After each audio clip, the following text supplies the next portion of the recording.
Honorable speakers, respected faculties, research scholars, and my dear students, a very good afternoon to all of you and a warm greeting on behalf of the Department of Information Technology of St. Joseph's Institute of Technology, Chennai. I am grateful to the management that has given me the confidence to welcome all of you. I want to express my sincere gratitude to our chairman of St. Joseph's Group of Institutions, Dr. B. Babu Manohar sir, our managing director, Mrs. B. Jasipriya ma'am, our director, Mr. B. Sashekhar sir, and our beloved principal, Dr. P. Ravichandran, for giving us the opportunity to host this webinar.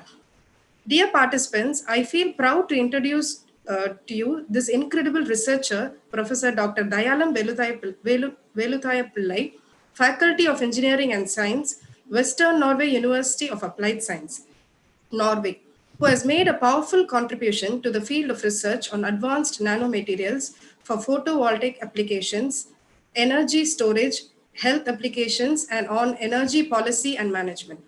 His research is mainly focused on three fronts. First is his clean energy applications, where research is being conducted on nanomaterials for new generation solar cells and for water splitting for hydrogen production.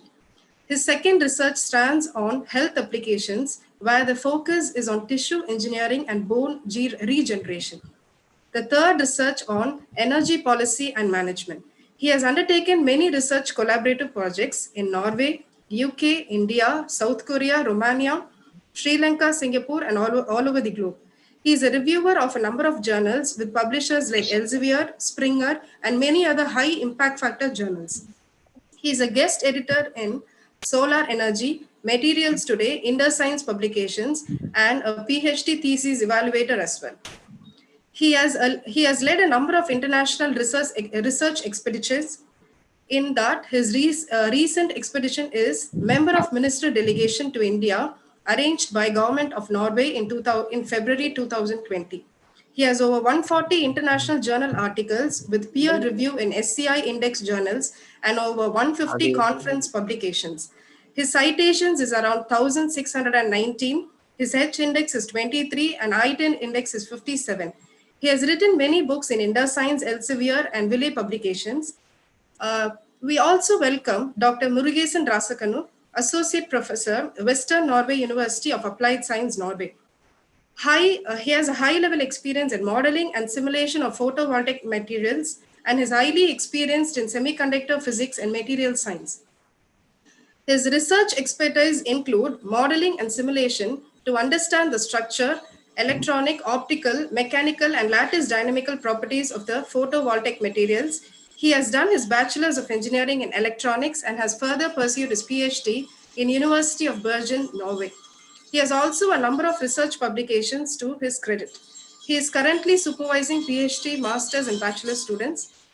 And the main objective of this seminar is to further deepen our knowledge on computer simulation of nanomaterials for frontier applications.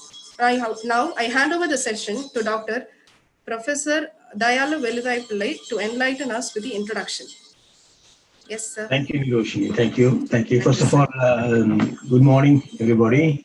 Here the time is 8:41 in the morning here in Norway. Okay. So it's good morning to all of you. And thank you, Niroshini Infantia, Assistant Professor at the IT department, for inviting us to have to participate in this webinar. Thank you, sir. Thanks for that. So what I thought was, I heard that these are the participants are mostly faculty members and students from the IT department. So I will focus on IT, try to focus on IT, but I thought it's better to start with an introduction of Norway. I don't know how many students who know about Norway, but just share my screen now. If you allow me to share my screen, one moment. Yeah.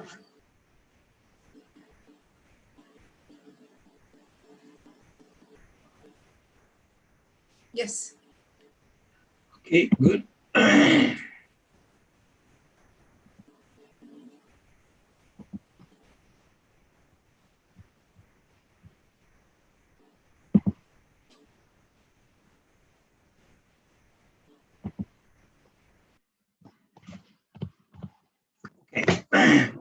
You see the screen now?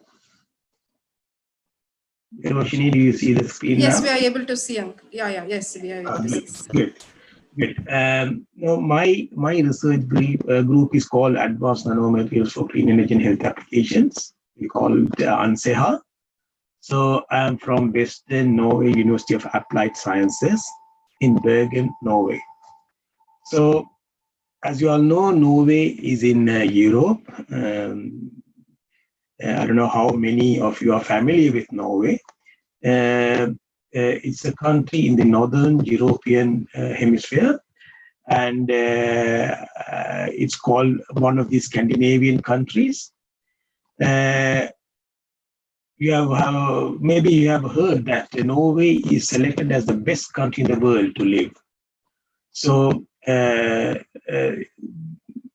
we have the welfare system here in Norway, which is the best in world. But we are a tiny country, we have just 5.3 million in Norway, living in Norway, 5.3 million people. The country is served for midnight sun. During summer, we have sun all 24 hours in the northern part of Norway. But during winter time, no sun at all. It's dark all the time, and you have heard about North Light. So you can see North Light in Norway. So, but I don't know whether you have heard that we export oil and gas. Although Norway export oil and gas, we don't use it here in Norway for the energy purposes. As far as houses are concerned, we use normally hydroelectric power. We produce hydroelectric power here. 98% of the use comes from hydroelectric power. So we have fields, we have mountains, and we have a lot of water. So we could produce electricity here using hydro power. So that is Norway. These are the Scandinavian countries. Norway looks like a Brunei. You see that? So it's from north to south, it's around 2,500 kilometers. Okay, that is Norway. My university is situated, one moment. Okay, this is Norway during winter. And as I mentioned, we produce oil and gas. So my university is situated in the western part of Norway, Bergen, western part of Norway. The capital is Oslo. So I would like to show maybe a small video on our university. Just give me a minute.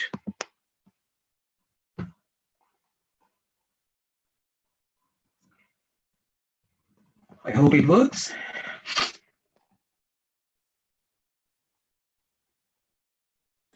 Yes, it's working. It's working. Good.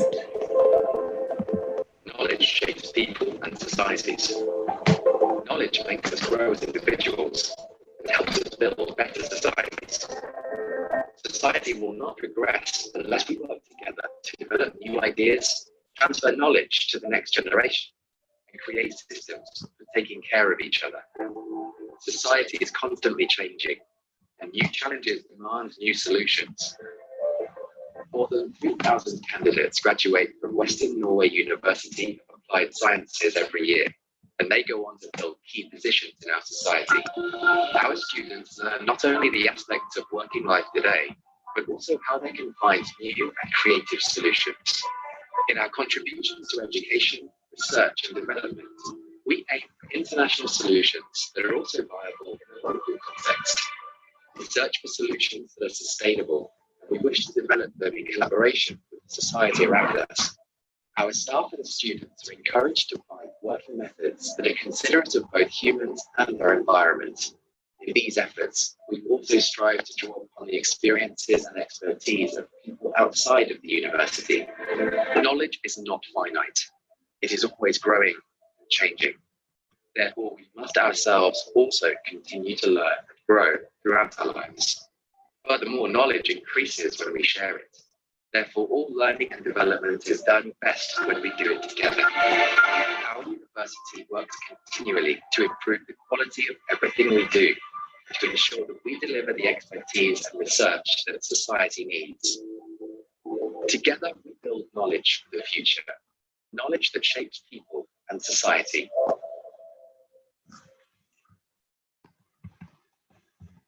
Good.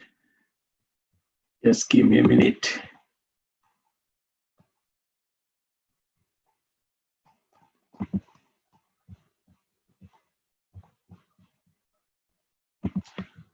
Okay, so that's Western Norway University of Applied Sciences. We have faculties. One moment.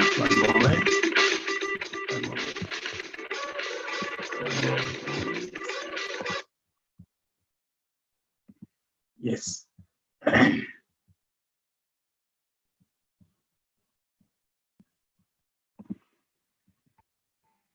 One moment. Do you see the screen now? Yes. So as I mentioned, Western Norway University of Applied Sciences situated in Bergen, but we have 5 campuses.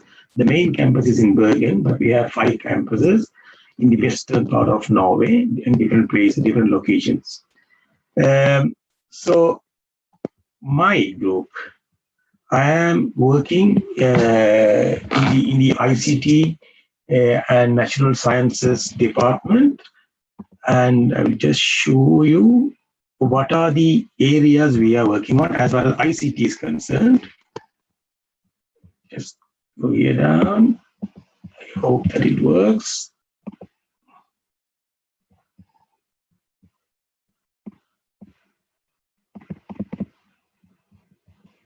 One moment.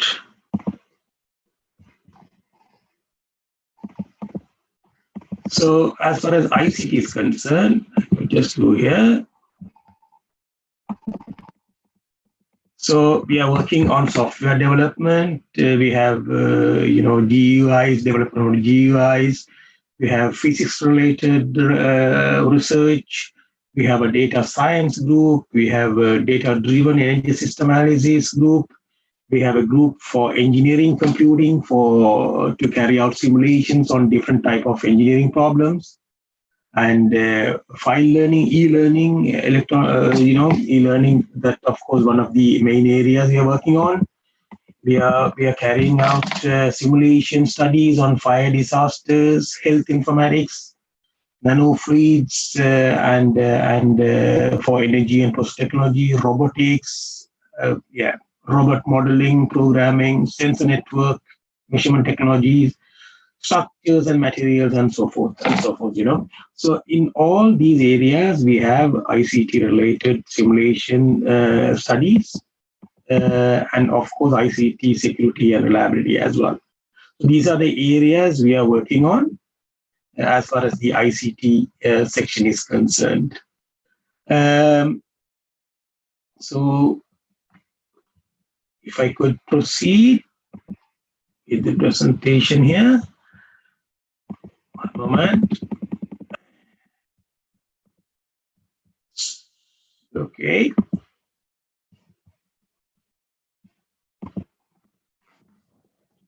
Okay. So this is my group. Do you see the screen now, Niroshni? Yes, sir. We are able to see. Yes. Good. Thank you. This is my group. My group is called Advanced Nano Materials for Clean Energy and Health Applications. So we are working both on simulations of materials, and at the same time we do synthesis. We produce these materials, new materials, nanomaterials for different type of application, as Niroshini mentioned. We are working on solar cells, new type of solar cells. We are working on hydrogen production. And as far as health is concerned, we are working on tissue engineering. We have collaborations with other groups in Norway and other countries. So we are working on synthesis and computer simulations, modeling and simulation. So we will concentrate today only on modeling and simulation. So we are not going to say anything about the synthesis. But to have an idea, I will just mention a few, briefly explain what we are working on. We are also working on energy policies and energy management. And of course, energy storage, that is one of the other important themes we are working on. So we have partnerships with several countries, including India. We have a collaboration with Coimbatore Institute of Technology. We have collaboration with PSG. We have technology in Coimbatore, and we have collaboration with Alagappa University, and a few. We have started collaborating with a few a few other universities as well. So we focus on materials. That is important for us. So when we are talking about new type of solar cell technologies, I don't know how many of you are familiar with these new type of technologies. As you all know, the most dominating solar cell technology is based on silicon, material silicon. Over 90% of the market is dominated by silicon solar cells.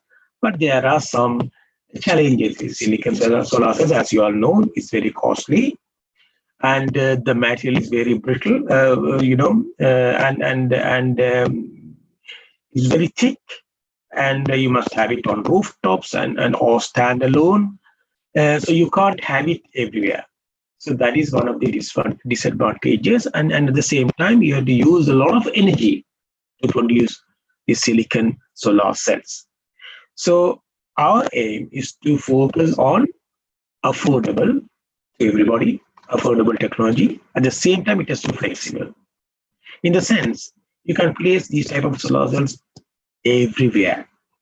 As you all are familiar with Internet of Everything, IoTs, just like IoTs. What we aim for is energy from everywhere, So you can place these type of solar cells everywhere. Maybe it's just like a plastic. You can just place it anywhere.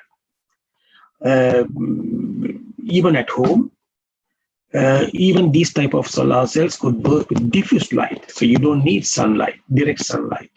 So these are the new technologies we are working on. Dye-sensitized solar cells, quantum dots, polymers, CZTS, perovskites, and intermediate bandgap solar cells. These are the technologies we are working on. So what we intend to do is we could create this type of solar cells, with different colors as well. Aesthetically, it will be interesting. It will be useful for everybody. You don't have to have just this blue or black color solar cell on top of your roof. You could have this type of solar cell anywhere. So that is the idea. Quantum dots. These are the perovskite, new type of perovskite solar cells, and it can be, it could compete with the traditional silicon solar cells as far as efficiency is concerned, but there are some issues, stability issues, and there's toxic element we are using here, lead, and these things have to be solved. So where comes the simulation? As you all know, when you synthesize these type of materials, to synthesize these nanomaterials, it takes a lot of time, a lot of energy, many days. And after you see here, there are a lot of different layers. So all these layers have to be synthesized, characterized, and then you have to make a prototype of solar cell. Then you have to looking for the material performances or the solar cell performances. So it will take a lot of time, So after synthesizing, after using so much of energy, so much of money, and so forth, and you might find that the efficiency is not good enough. But you don't know where the problem is. So you have to start from scratch again, and you have to optimize and optimize and optimize. So what we are doing is we are working on simulation. So we are working on these materials, nanomaterials, and we simulate the materials.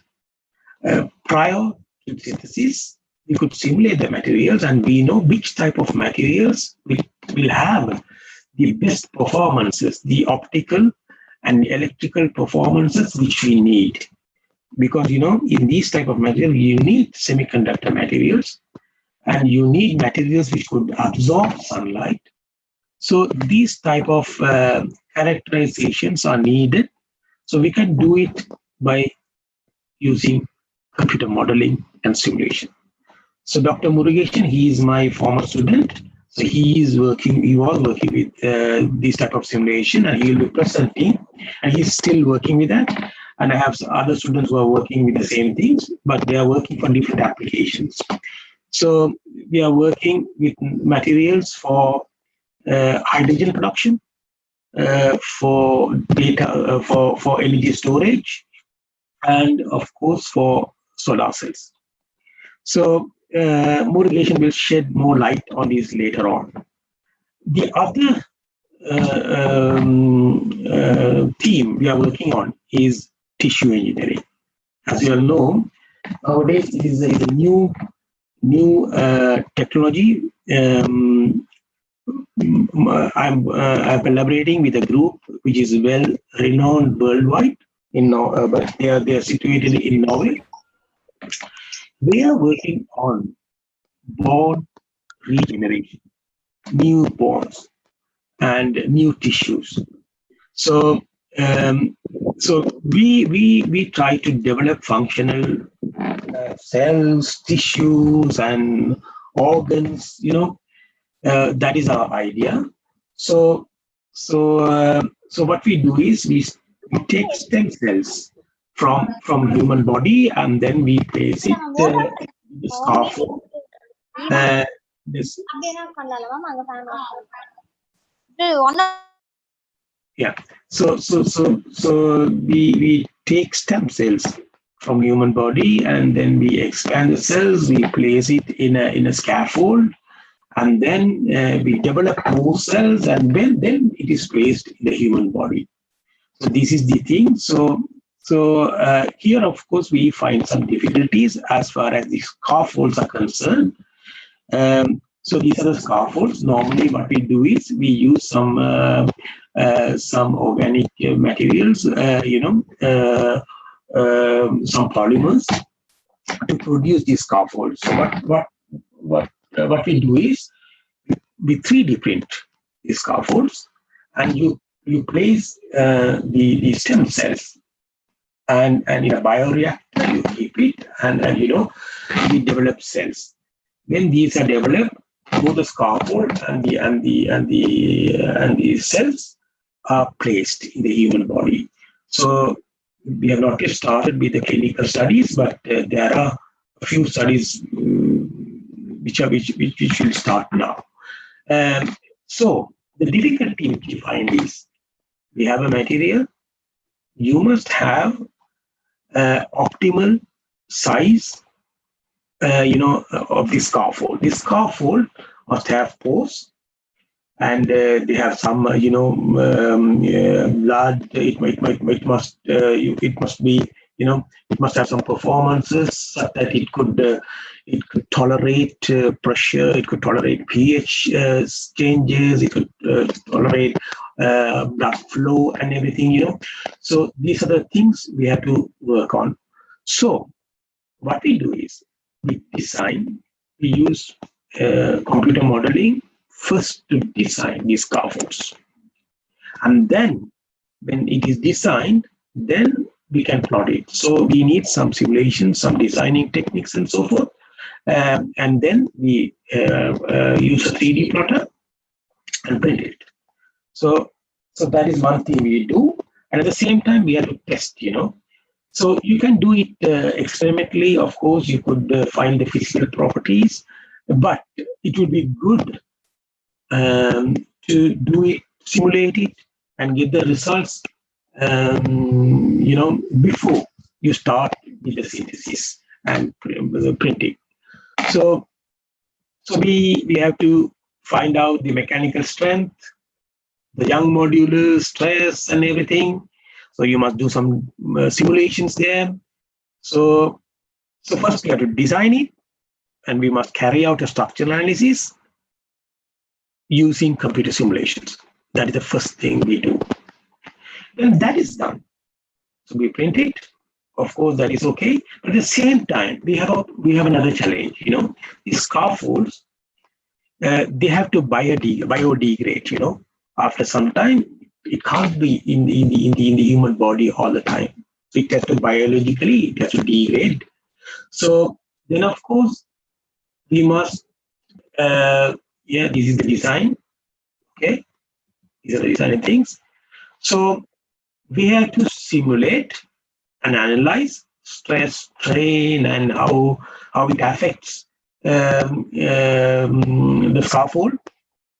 Of course, these are the simulation results. Okay, then of course we have to model, the bone tissue growth in scaffolds. So you place the stem cells and how does it grow? These have to be modeled as well and simulated.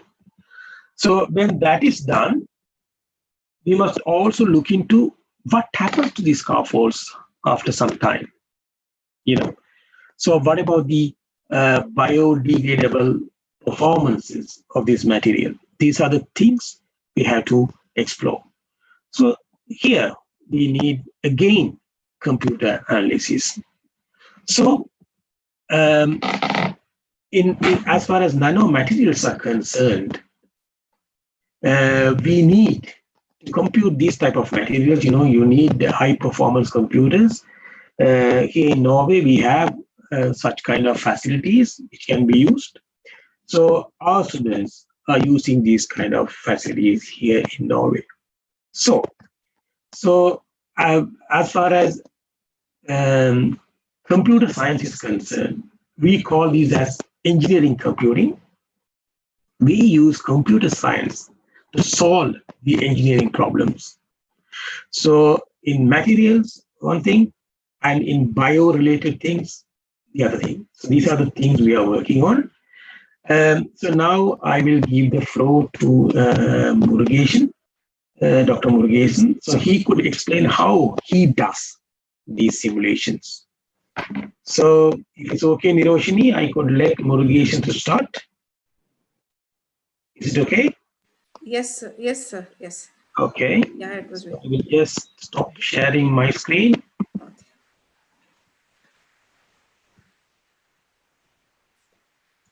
Okay. Can you hear me? Yes, sir. Yes. Yeah, can I share my screen? Yeah, you can. Yeah. So are you able to see my screen? Yeah.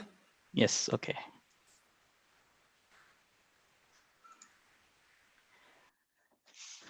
Okay, my name is Murugesan. I'm coming from Norway. I'm working as an associate professor in mathematics and physics.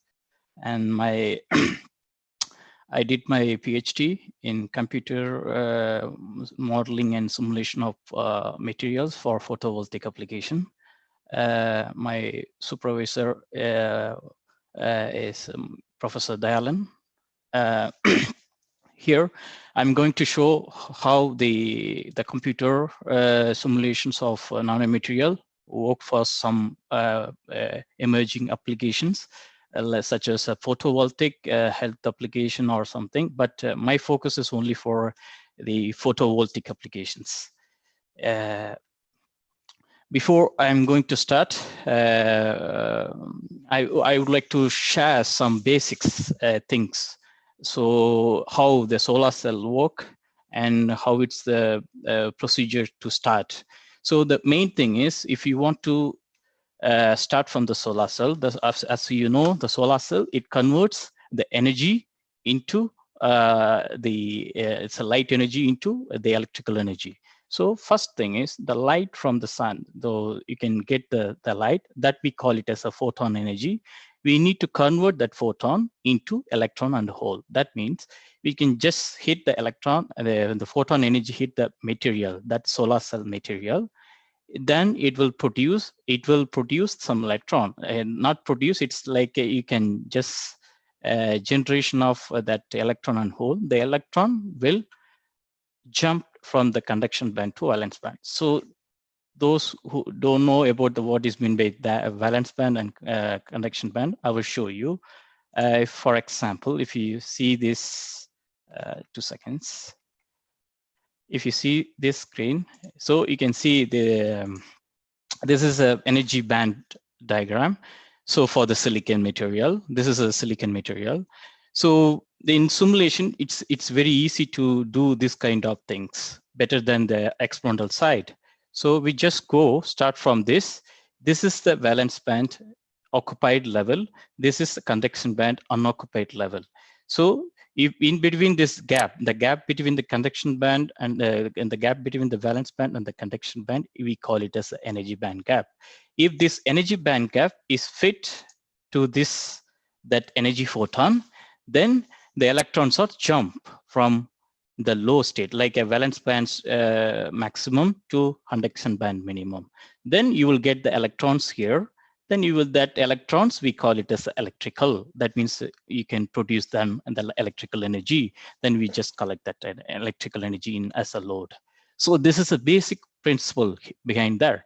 But the main problem in solar cell is the mismatching the band gap. That is our major problem to leads the efficiency. So how do you what kind of the factor, what kind of the what are the parameters to lead that efficiency? Means though the recombination is the main effect to reduce that efficiency, solar cell efficiency. When the electrons jump from here to there, after some time, if the electron loses some energy, it will recombine with again the hole. So the electron and hole, it's like it's opposite charges. So it will recombine, means it will like attract each other. Then you will get the recombination. Due to that recombination, you will get most of electrons are dissipated as a heat. So that's a major problem in the solar cell. So this is the main factor we focus in, like in solar cell. How do you reduce this kind of drawbacks? So that's why we just go for what are the limits? As I said before, we have that incoming photon. That is, we call it as a light from the sun. If it is less than the energy band gap, so then the short circuit current decreases and then open circuit voltage increases. That means this short circuit and then open circuit or short circuit current and open circuit voltage are the main parameters for the solar cell device. So it's very, very important. In either way, you can say incoming photon greater than the energy band gap, then the short circuit current increases and the open circuit voltage decreases. So this means it leads both, like you will lose some energy, you will lose the electron dissipated as a heat. So that we call it due to that recombination. So that is the main fact. So based on this limit, Scott Lee is a famous scientist. He found that the detailed balance limit, you could achieve the maximum efficiency for like a 32 theoretical. This is the theoretical part. You can achieve like a 32%. So that's our major problem there. So what are the things for material cost? If you go for the experimental work, we have to spend money on that.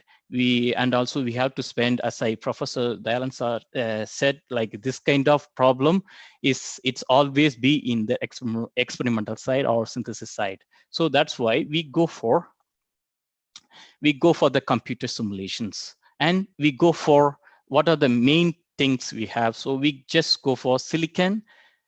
You have to go for the optimum band gap. The optimum band gap, how do you say the optimum band gap? If that energy band gap is suitable, that it's matched with that incoming photon, then you will get the more energy, you will get more electron in the conduction band, then you will produce more energy in the output. So that's main concept here. So So these are the major things, solution for the limits. And then before we start the experimental side, we just get some idea about that materials. We need to do some computer simulation. It plays very important role for the in as far as you concern about the photovoltaic applications or some battery applications or some capacitor. If you want to know, if you want to study about the atomic behavior of any materials, in the computer simulations, it's playing main role here. So that's why it's a people are interested to do some computer simulation before go for the synthesis. That is the main part here. So what are the modeling we have? We know, as far as many people are know in computer science students, they know that the macro structure too, like a microstructure, they will do that. But we are dealing here atoms and electrons. So its size, it's like a, it's 10, above like a 10 power minus 10. It's like a less than the 10 power minus 10. So we are dealing a quantum. That means dealing with electrons and atoms. So that's why we need some modeling. That modeling, we call it as a quantum modeling. How the electron behave when when two electrons are collide, or if the electrons and nuclear collide, how the atomic structure of the any element or any compound will what's the behavior if you want to make a fabrication of any material. So that is very interesting factor to go for the quantum modeling. So next one, what are the properties we can study from the quantum modeling? We can study the electronic band structure, which is which is very important for the photovoltaic applications, and also absorption coefficient. We can study the optical properties. That means when you absorb the light, how much percentage of light can absorb that kind of material. It can produce it can produce more energy there. So we need the absorption coefficient. We can study that kind of properties. And then effective mass calculations. When the electron hit, when the photon hit in the material, the solar cell material or solar cell device, and the electrons are like jumped into from valence band to conduction band. That behavior, the mass of the electron behavior could change after hitting after the photon hitting that device, so hitting that materials. So that we will calculate, that we call it as the effective mass, that we can calculate from this modeling. And also structural stability. You can if you can do the before do the experimental or synthesis work, we can check this material could stable, or we can check that material is stable or like structurally stable or mechanical stable. If we give a more stress and strain, how the material behave, we can also study this kind of properties. So this main properties, this kind of properties are main properties in photovoltaic applications. So we can study this kind of properties in theoretical modeling. And if for some other cases, if you spend some time on the simulation, you will get more accurate methods. If you spend more time, you will get more accuracy. You will get more accuracy. That's the main thing here. As I said, to study and present the novel materials, our aim is to study at the present novel materials, like a new materials. We have to study that properties and give the outline to the synthesis worker or experimentalist. So yeah, so this is the main part here. So start from the theoretical methodology. So we start from the Schrödinger equation. This is it's a main equations. It's H psi equals E psi, the Hamiltonian functions that depends on the electronic wave functions. So here, when you go for the simple system, for example, if you take hydrogen, that's a simple system. If one atom and also the one electron in the valence orbit, then you can easily identify that ground state energy or electronic density. So that's the easier part. You can do it. But if you go for like a more number of atoms, like like a compounds or more number of above 10 atoms or 20 or 100 atoms. So we could not solve this kind of electron density or ground state energy by a mathematical, or you can do it in handwork. So it's very hard, because here you are dealing with some kinetic energy of ions. If you have two ions, then what's the kinetic energy of ions, and the potential energy of ions, and the kinetic energy of electrons, the electron-electron interaction, electron-ion interactions, if you go for the bulk system. So that is very hard. So that's why we need a computer. We need some computer simulation to execute this kind of problem, and then we identify, we could get the results maybe there in future. So that's why we go for the quantum quantum chemistry. The quantum chemistry, it start from the electronic structure. If you want to study that electronic structure, that means if you want to study the ground state energy or electron density, we go for one method is wave function method, another one is a density based one. The wave function method, it's work for only small systems. That is Hartree-Fock method. I don't want to explain more detail in Hartree. This is like, you can say like a simple system. Density-based system, it's go for the many body problems. That's the beauty of the DFT. So that arises the DFT. DFT is a density functional theory. I will explain later how the DFT codes work in computer simulations. So here, if you say the 100 atom per unit cell, then you can simulate, we can get the results within 5 hours. But if you go for that like a wave function method or Hartree-Fock method, it would take more than a year or age. It will take more years. So that's why, that's the beauty of the DFT, density functional theory. So the simulation in the quantum chemistry, we working in the density functional theory. That is we call it the first principle method. So this method, it is computational method of quantum mechanical modeling used in physics and also the chemistry to identify or to study that electronic structure of materials. And density functional theory is the best approach to find the quantum behavior. That means that you can find out the electronic behavior, how the electrons are sit in the atoms, or how they how do you get that electronic density from the atoms or molecules or compounds. We can easily identify this kind of things from the density functional theory. So the famous scientist Walter Kohn, he was receiving that Nobel Prize in chemistry in 1998. He found that the development of density functional theory, after this, there is large number of simulation came. So the first theorem he proposed, like the ground state energy from the Schrödinger equation, as I mentioned here, H psi equal to E psi, that is the functional of electron density. That means you can say like a ground state energy is electron density. That is the Schrödinger equation. After this development of the DFT, he came across this kind of equation. And then finally, the DFT, the second theorem, that, as I said before, the electron density is a ground state energy.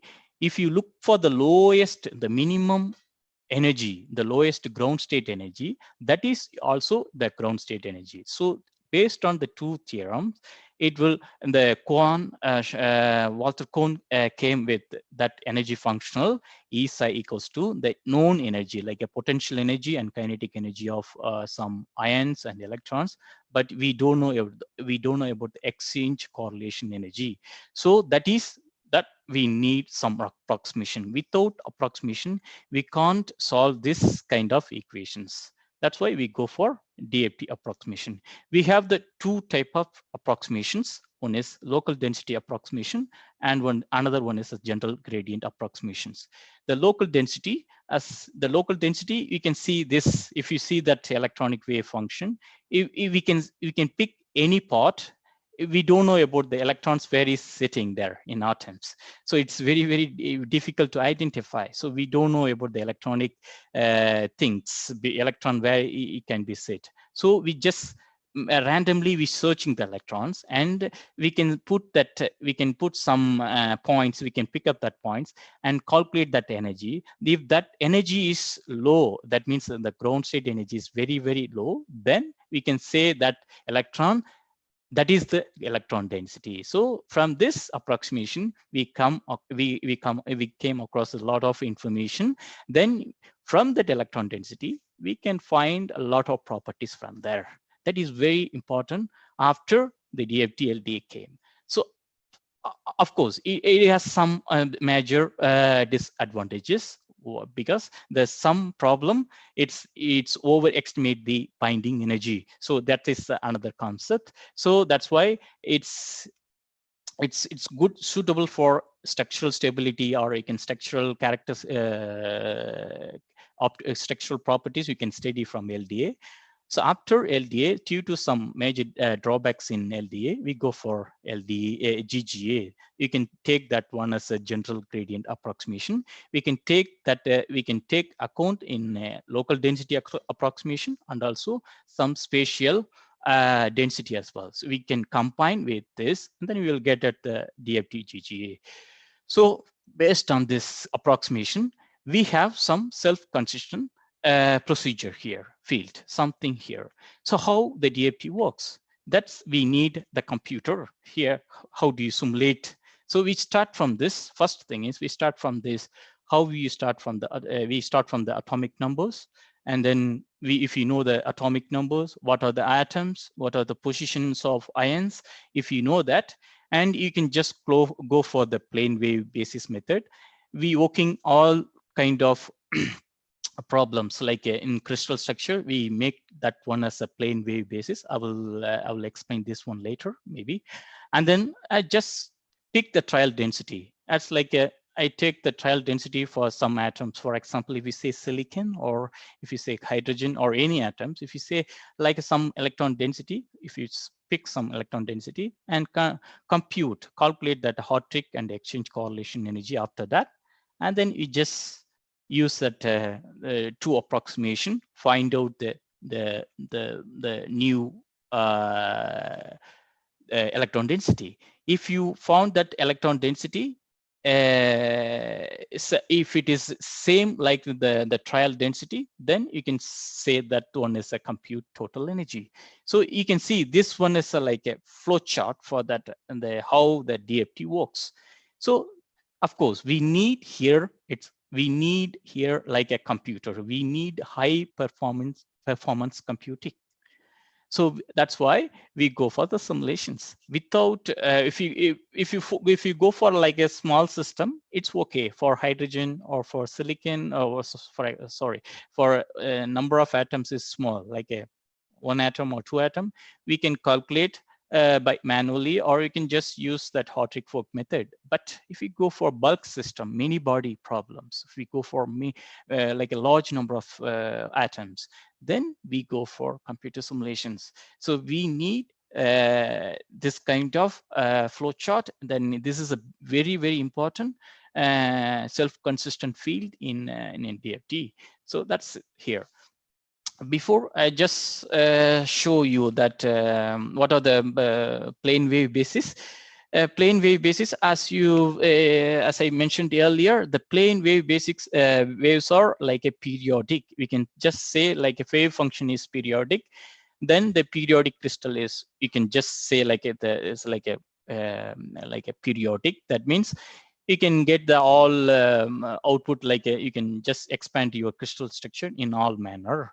So we can just think about the atoms. If atoms are plane waves, then you can say like a periodic. So it will be the repetition. You can go for this. If you extend the lattice vector, then you will get the same output. So that's why we just make that one as a periodic. That is very important. And we came across the pseudo potential. If you say like a plane waves, we can just say like a periodic. So as you know, some people know about how the atoms, or what are the charges in atoms. We know that nuclei, electron, and proton. The proton and nuclei is in center. The electrons always around, revolving or moving around the orbits. So that means here, if you concern about the pseudo potential, we just care about only that outer, like the valence electron. We don't care about like inner core electrons. So because that the valence electrons are the main electrons to produce some kind the efficient and accurate properties like electronic or optical or mechanical, anything you can get it from the valence electrons. That is why we are working on pseudo potential. So if you consider about the plane waves or periodic, we come across the pseudo potential. So yeah, here it's a basic function after if you do some self-constitution field, everything. And the final results, if you do in computer simulation, you will get the unit cell. If you put all atom in a box and do some SCF calculations, that means the DFT calculations, and then you will see that the total energy, if you go for the total energy, is like this is the total energy, which is like a minimum value. So this will exit from that loop. So you will finally end up with this total energy as a ground state energy. So from that, we can extract all the properties from there. So that is the main thing here. So what are the convergence? What are the main things we care about here? So was my box is big enough? Because before you start anything, I will show you later how you do the some calculations. I will show you in HPC, the high performance computing. And what are the atoms are involved? We have to think, and where are the atoms sitting, and how big the unit cell, and what kind of basics cutoff energy. Like we need to see the cutoff energy and which point I will exit from that SCF loop. So this is main convergence in DFT calculations. So what are the software we have? So as far as our project, Professor Dallin, he's a main project leader for the WASP. We just bought the WASP from the Vienna group. So this WASP is based on the photon programming. It's combination of Fortran and also the C or not C, like a Python language as well. Some other things like ABNet or V1-2K and PWSF. So these are all based on the Fortran programming codes. So why we choose WASP? WASP is better and also is very fast when compared to other software codes. You can see this one. I told you before, like if you have a silicon 100 atom per unit cell, you can simulate within 5 hours.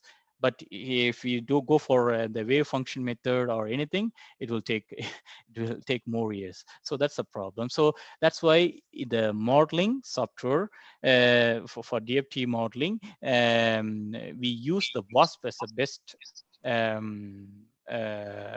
software for this. So of course, before we start the simulation, we need some input. What kind of input we need? So we need what is the system, what like how the system look like. We need to define what kind of crystal structure is it. We have a 14 type of crystal structure. One is like, if we start from cubic, tetrahedral, orthorhombic, hexagonal, monoclinic, triclinic, and trigonal. So based on this, we will define the lattice parameters and then position of atoms and the phase, the angle between the atoms. So we define this before we start the simulation. If you know this one, you can easily identify, you can easily go for the simulation straight away. I will show you that. So next one. Some other major drawbacks in LDA and some GGA, it underestimate the band gap. Since I told you, the band gap is the main thing for the solar cell materials. So main concept, band engineering is very, very important. So if the band gap is 1.44, from that 1.4, 1.3 to 1.4, that's the optimum band gap. If you have that, then you will get more absorption coefficient with a direct band gap type. So that's a major, so band gap is underestimation here in GGA or LDA and GGA. That's why we go for the hybrid functional, and for the optical properties, we go for Peters-Salpeter equation, and structural stability and mechanical stability we can study there. So hybrid functional, you can check this one as a LDA GGA method, and this one is a hybrid functional method. If you see that energy band gap is 0.55 eV, which is underestimate the band gap, which compared to when compared to experimental band gap. But here it's like you will get 1.15 eV, which is more accurate or equal to the experimental work. So that's why we just we prefer the hybrid functional. Of course, the problem is here, main problem is here, time consuming. It will take more time. But if you know the background, like if you know that basic background in DFT and the semiconductor, how the metals and chemistry as well, if you know that, then you can just use that concept. We can minimize that time.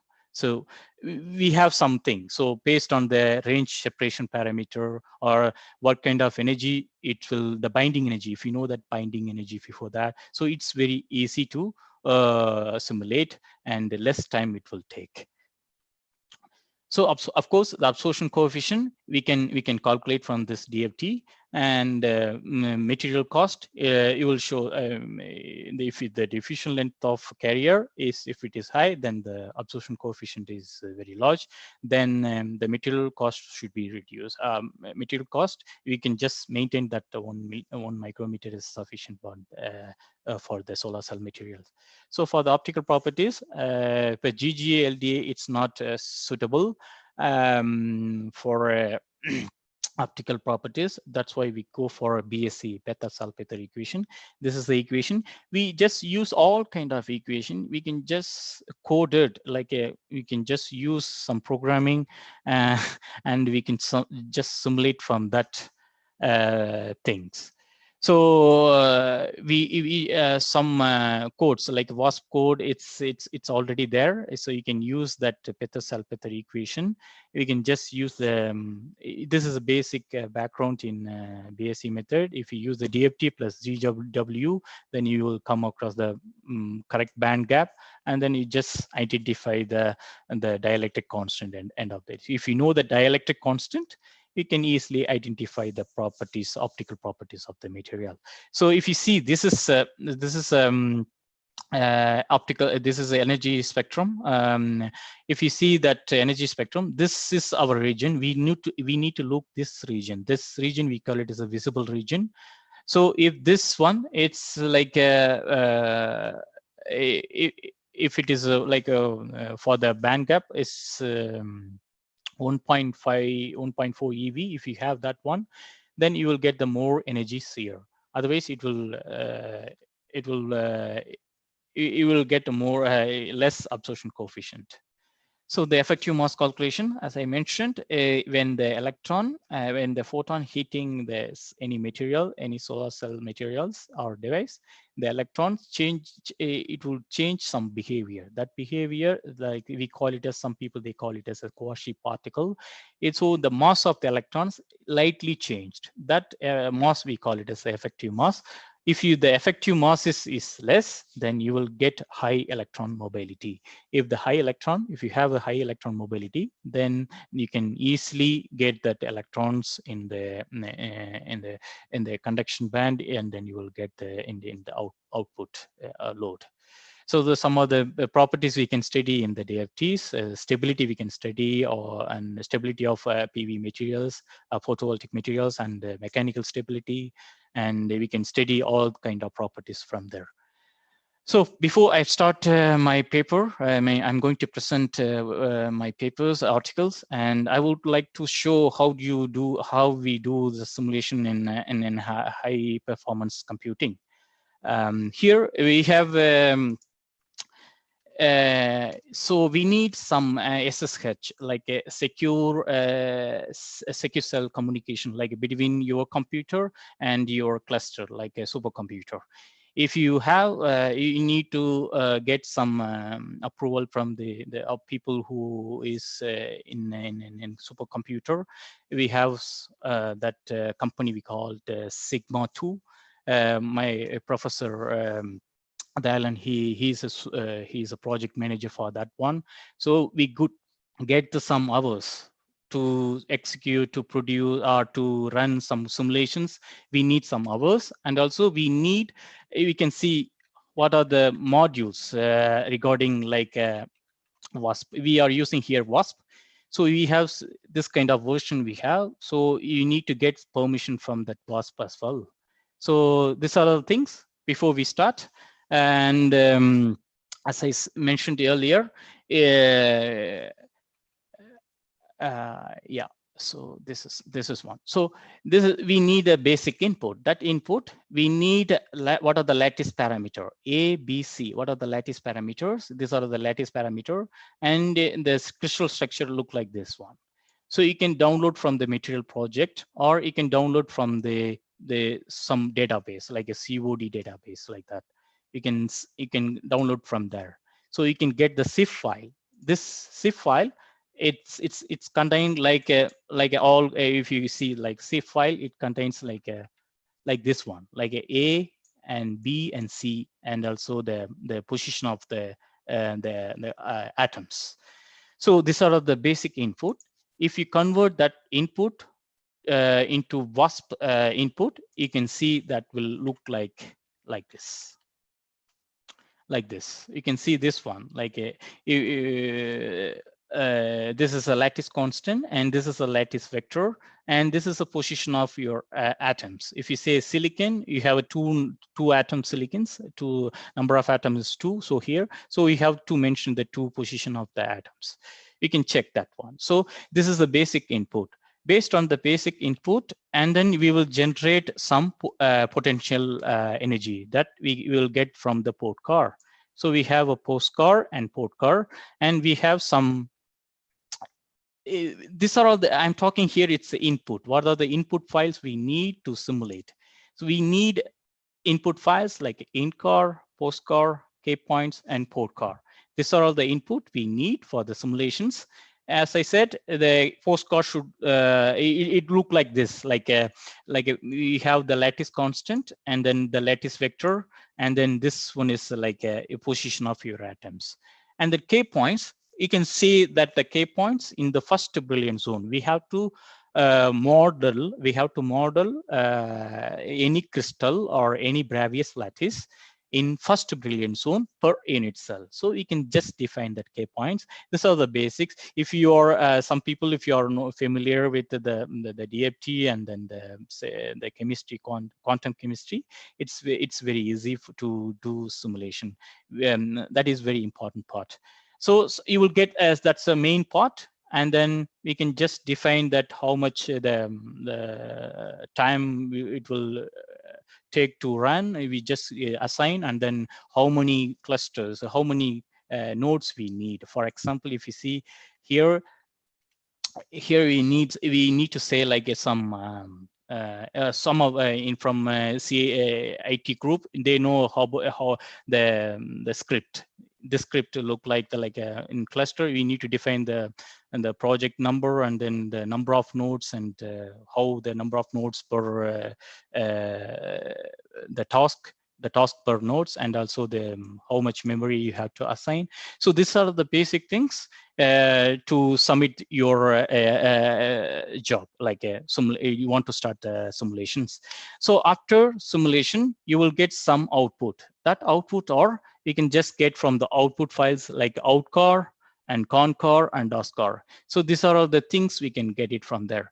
From that, you will get some ground state energy. That ground state energy is like, if you see like a minimum value, that minimum value, it's like your ground state energy. From that, we can expand your properties, like we can derive all the properties from that electron density and or low ground state energy.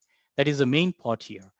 So after this, what are the outputs we will get? We will get output things here. It's like I'm working. I was before when I was doing my PhD. I was working in intermediate band solar cells. The intermediate band solar cells is mainly it's like 3 steps. And the electrons jump from valence band to conduction band. One is valence band to intermediate band. We just have an intermediate band, and then intermediate band to conduction band. You have one more transitions. So we say like how many if you get more number of electrons. In the basic thing is if you get the more number of electrons in the conduction band, you will get more number of you will get more energy there. For a single cell solar cell, solar cells, you will get the maximum theoretical efficiency could achieve like a 32%. But if you go for intermediate band solar cell, the theoretical efficiency could achieve 63.2%. It's very good for theoretical part, but most of them it's not more the researchers not working in the intermediate and the experimental side. Why? Because some problem to maintain that the intermediate band like a lifetime, the electrons lifetime in the intermediate band. That is the main drawback. And some people, but theoretically we could say like you could achieve 63%, which is very high when compared to single solar cells. So based on this, we compute more number of atoms, or also we simulate more number of compounds, like all kind of compounds, but particularly we focus on semiconductor because we need a semiconductor material with a suitable band gap. So we published one paper in SAS Omega based on the intermediate band solar cells, and the next paper we could focus on the selected compound from the first paper. These are the effective candidate, potential candidate for the intermediate band solar cells. You can see this one. After if you do the simulation and modeling, you will get this kind of structure. It's very beauty here. So you can see this one. You can see the band gap, like we have a band structure. This is a valence band, and this is the intermediate band, and this one is a conduction band. You can say the transition from here to here, and then here to here, and then one more transition from valence band to conduction band. So we will get all the outputs from the simulations. So before, if you do any experimental work or like any synthesis work, this is best to start to know about the material's behavior, how it's the band gap, what's the absorption coefficient. We can study all kind of properties there. That's why the Professor Dayalan said it's very important for people who they are working in experimental or the synthesis side. So next paper, it's a perovskite materials. We just work on the CS2. That's a emerging candidate for perovskite materials in photovoltaic solar cell. So we use a CS2 SNI6. We just study that electronic, mechanical, and optical properties. We published in the material letters. And then, of course, the silicon has indirect band gap. Due to that indirect band gap, the optical properties are it's like low value. The absorption coefficient is very low when compared to the gallium arsenide or the direct band gap materials. That's why we go for non-silicon materials, but we focus on the direct band gap, which means direct band gap is like you can see the gamma. The same momentum. If the electron has the same momentum, you will get the same band, like the valence band maximum and the minimum, and that's the same directions you will get the LNG band gap. So if this one is direct, and then you can see this also, this is direct, so you will get more absorption coefficient. And then if you see that the band gap is 1.4, you will get more sunlight. You will get you will absorb more visible light from the sun. So you will get more efficiency from there. So this we published in materials, and this one is a topological insulator. there is another concept, but we just focus in the photovoltaic. How they are say topological insulator. If any materials, the behavior after if you give a stress or strain or if you give any pressure, the material behaviors are changing. So that's why we need to, if it is giving some give some pressure or as any strain, then the band gap should expand. So this kind of materials only occur in high atomic number. That one is a TLBAS2. So we can see this one is a band structure. See the band structure again. We just come across the band structure, electronic band structure, and this is a crystal structure of the TLBAS2. And the next one is a topological insulator. This is a TLGA-TaO2, and this one also in working with photovoltaic solar cells, you can see that the band structure and the density of state, how the percentage of thallium, gallium, telluride, how the electronic density states in this occupied and unoccupied level. And you can also study that and optical properties. If you see that, see the most of like in the green area, you will say the most the curve is touch here, and then you will cover the energy here. So you will get more absorption coefficient. Why? Because of the due to the direct band gap, and also you have a 2L band gap we have. So that's why it's very interesting. But the material concerned and the thallium is like a toxic. So we could prefer the same type of elements from that periodic table. We could suggest to people if you are ready to work for this kind of materials. So this is very interesting for this optical properties. And also last one is the band gap engineering. We just work with the different composition of the perovskite materials.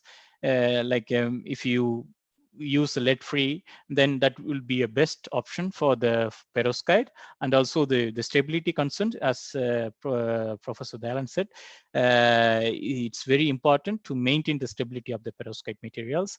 So we need to focus, and we can study all kind of things in DFT, and you can use the computer simulations. So you can produce this kind of results, the band gap, the optical properties, and you can study the mechanical stability and structural stability from the DFT codes, everything. So that's it. And I used this kind of references. I put my references as well here, and thank you. Yeah, hello. Yeah, hello. Thank you for your session, sir. Thank you for your session, sir. So just one or two questions. Yeah. 1 minute, sir.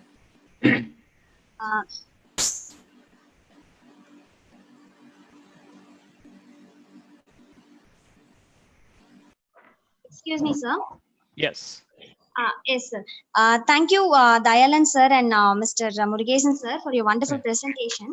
Yes, sir. Most of the thing was comments was the presentation was very good and very interesting and very useful, sir. And we have a query here. How is nanomaterial technology is going to enhance the quality of life in the coming years?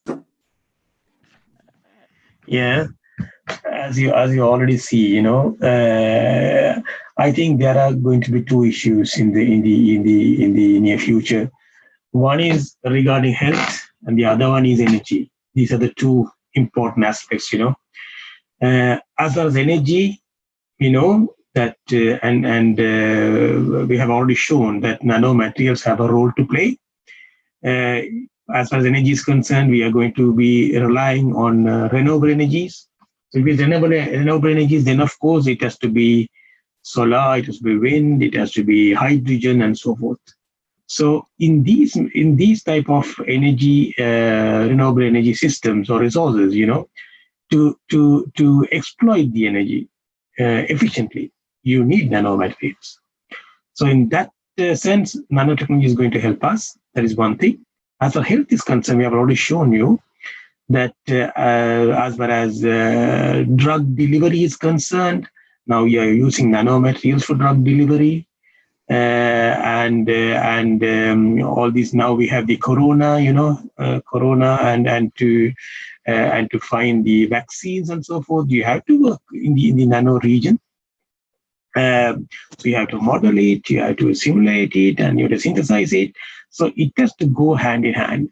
So I think nanotechnology is going to revolutionize the future.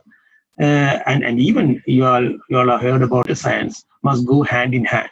It is going to change. It has already changed. A lot. So it's a good question, but I think the way to go is to combine both simulations, computer modeling, and syntheses. So these are the things we have to work on. Okay, sir. Yes, sir. Yes. Thank you. Thank you, sir. Thank Sir, you. and we have another question, sir. What are its day-to-day applications for common man? Yeah, again, you see that nowadays in India, you are very much engaged in using solar technologies. So that is not affordable. As far as United Nations are concerned, their sustainable goals. So there are goals related to affordable energy. So we have people who don't have access to energy. Even for cooking facilities, you don't have energy. In many places. So in that sense, energy is going to play a great issue. So if you want to have affordable energy to everyone, even in India, so then you must have some affordable technologies. So solar cell, silicon solar cell, it is not affordable to everybody. You got to pay in lakhs. So what we are thinking of is just to charge your mobile. You need just a small apparatus, but it can be carried with you in all places. Then, of course, it has to be new technologies, new nanotechnologies. At the same time, okay, you can produce your solar energy during the daytime. What happens during the night time? You need to store it. So these type of technologies which we are working on, I think it is going to help the mankind, the normal people, So it is not for the rich people, it is for the normal people, because it will be affordable in small sizes. And your needs, a man from the village, he doesn't need a big solar cell, he just needs something he could carry with him in his cart, for example. So just to place it, just fix it. So these type of technologies we have to work on, That is one thing. And the other thing, of course, when you have improvement in the health technology, then it is going to help the common man, So yes. Okay, sir. Okay, sir. Thank you, sir. Thank you, sir. Thank you. Okay, sir. Thank you very much. I call upon our colleague, Mrs. C. Nidhi Hanshia, to deliver the vote of thanks. Thank you.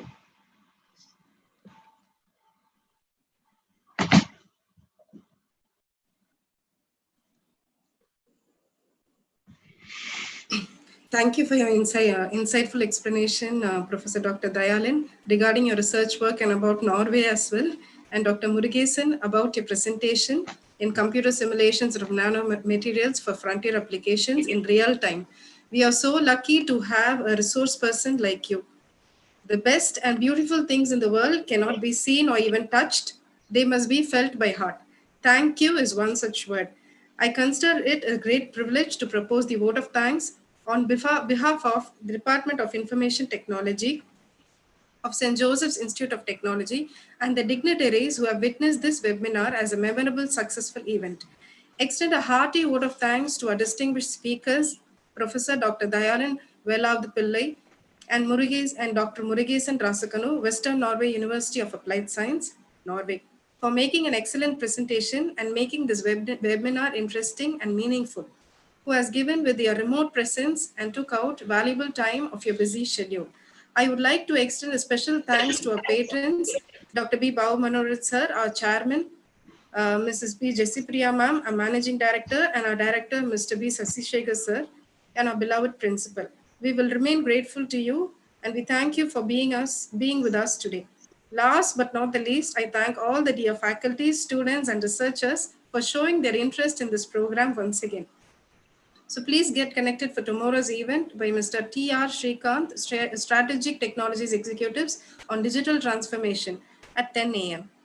So thank you, sir. Thank you, Niroshini, and please give my regards to your father, Henry. He's my classmate. Sure. He's my classmate. Yeah. Thank you. Thank you for inviting us. Thank you. Thank you, sir. Thank you. Bye-bye. And thank you, Niroshini. Thank you, sir. Thank you, sir. Thank you. Bye-bye. Bye.